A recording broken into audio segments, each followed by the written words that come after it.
अस्मद्गुरुभ्यो नमः। काश्यपान्वयसञ्जातं नारायणपदाश्रितं श्रीमन्नारायणं वन्दे यतीश्वरश्रियाजुषम्। आपदामपहर्तारं दातारं सर्वसम्पदां लोकाभिरामं श्रीरामं भूयो भूयो नमाम्यहम्। मनोजवं मारुततुल्यवेगं जितेन्द्रियं बुद्धिमतां वरिष्ठं वातात्मजं वानरयूथमुख्यं శ్రీరామదూతం శిరసా నమామి. శత్రు పతనాన్ని సూచిస్తూ శత్రువుల యొక్క ఇంటిలోకి, శత్రువుల యొక్క నగరంలోకి తాను అడుగు పెడుతున్నాడు కనుక, ధర్మశాస్త్రం విజ్ఞానం కలిగినవాడు కనుక హనుమ ఎడమకాలు పెట్టి శత్రు నాశనాన్ని కోరుకుంటూ లంకలోకి వెళ్ళాడు. అద్వారేణ ప్రధాన ద్వారం కూడా కాకుండా ద్వారము లేని చోట నుంచి వెళ్ళాడు. అంటే ఈ ప్రపంచం, ఈ దేహం లంక అనుకుంటే, ఈ లంకలోకి మనమందరం కర్మ వల్ల వస్తాం. కర్మే ద్వారం దీనిలోకి రావాలంటే. కర్మ లేనివాడు ఎవడు ఇక్కడ పుట్టాల్సిన అవసరం లేదు. కానీ కర్మ లేకపోయినా ఈ ప్రపంచంలోకి ఒకరు వస్తారు. కృపతో వస్తాడు, దయతో వస్తాడు. కర్మ బంధంలో చిక్కుకున్న మనల్ని ఉద్ధరించడానికి వస్తాడు ఆయన పరమాత్మ. చెప్తాడు కదా భగవద్గీతలో కూడా, ఎప్పుడెప్పుడు ధర్మానికి గ్లాని ఏర్పడుతుందో అప్పుడు నేను ఈ లోకంలోకి నన్ను నేను సృజింపజేసుకుంటానంటాడు. అక్కడ చెప్పేటప్పుడు ఆయన తదాత్మానం సృజామ్యహం, నన్ను నేను సృజింపజేసుకుంటాను అంటూ నా భక్తి విశేషాన్ని ప్రపంచానికి అందించగలిగే గురువులని కూడా నేను ఈ భూమి మీదకి తీసుకొస్తానండి. కనుక గురువులకు కూడా కర్మ ఉండి రావక్కర్లేదు. మహానుభావులైనటువంటి జగదాచార్యులు కర్మ లేకపోయినా భగవద్ ఆజ్ఞతో భగవద్ అంశాలను తీసుకొని వాళ్ళు మానవ రూపాల్లో ఈ భూమి మీదకి వస్తారని తెలియజేయడానికి అద్వారం గుండా లంకలోకి తాను కూడా అడుగుపెట్టాడు. శత్రు పతనాన్ని కోరుతూ ఎడమ పాదాన్ని పెట్టి ప్రారంభించాడు.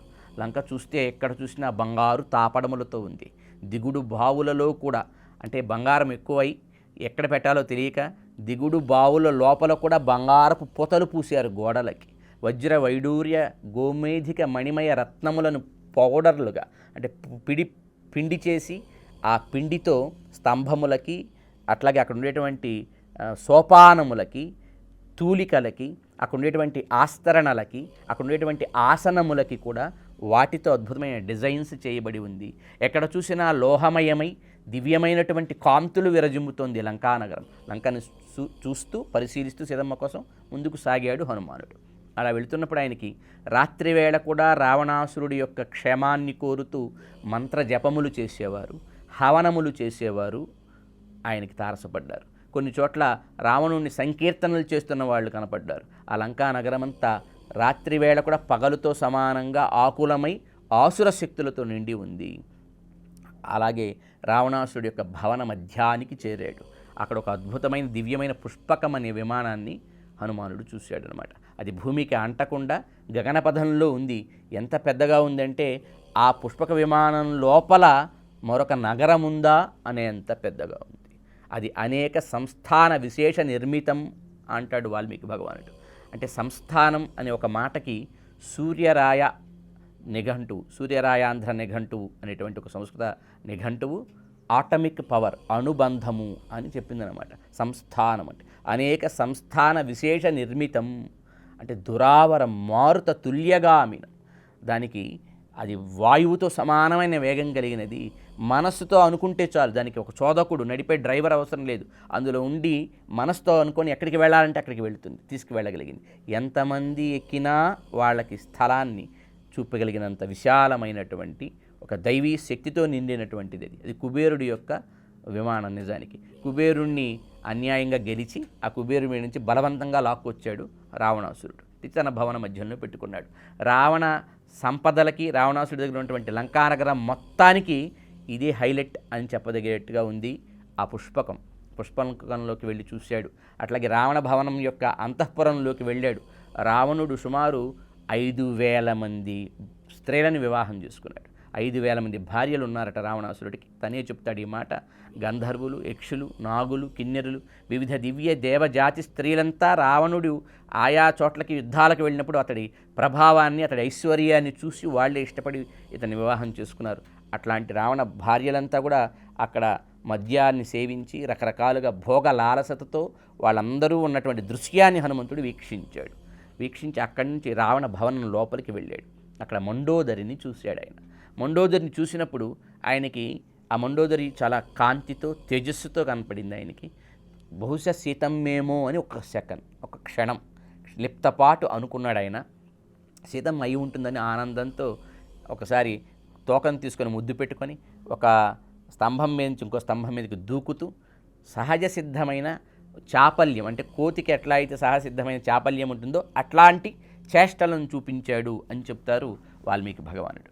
అంటే హనుమంతుడు ఎక్కడ ఏ సందర్భంలో ఎలా ప్రవర్తిస్తున్నారో, ఆయన మనసులో ఏ ఎమోషన్ కలుగుతుందో అట్లాంటి పదాలతోనే వర్ణిస్తాడు. వాల్మీకి భగవానుడి గొప్పతనం ఏంటంటే, లోకంలో మనకి తెలిసిన ఆధునిక ప్రపంచంలో మనం చూస్తున్న వింటున్న కవిత్వం వేరు. ఇక్కడ కవికి ఏమనిపిస్తే అతిశయించి పొగుడుతారు. ఆ వ్యక్తిలో గుణం ఉన్నా లేకపోయినా పొగుడుతారు. విశేషంగా చెప్పడం కోసం పొగుడుతారు. వాల్మీకి భగవానుడి రచన, రామాయణ రచన అలాంటిది కాదు. ఏముందో అది, ఎంత ఉందో అది. ఇప్పుడు హనుమంతుడు మండోదరి నిజంగా సీతమ్మ కాదు, భ్రమపడ్డాడు. భ్రమ వల్ల అతడికి ఒక సంతోషం కలిగింది.